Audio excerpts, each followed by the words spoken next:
জানি ভিডিওটা এখন এডিট করতে বসেছি ঠিকই, কিন্তু তোমাদের কাছে যেতে অনেকটাই লেট হবে, কারণ আমার ফোনের অবস্থা ভালো নয়। সেটা তোমরা সবাই জানো, এটা পুরনো ফোনটাতেই আমি এডিট করছি। নতুন ফোন এলে তবে আমি ভিডিও আপলোড করতে পারবো। যাই হোক, সেদিন দেখতেই পেলে দুপুর 12টা 10 বাজে, তখন আমার খাওয়া হয়নি কিছু। তো আমি ম্যাগি করে একটু খেলাম।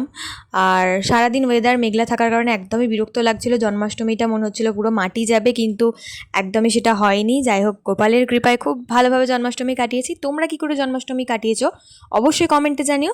আর বার্থডে বলে কথা, বার্থডে বয়দেরকে তো ভালো করে সাজতেই হবে, আর স্পেশাল খাবার তো হতেই হবে না।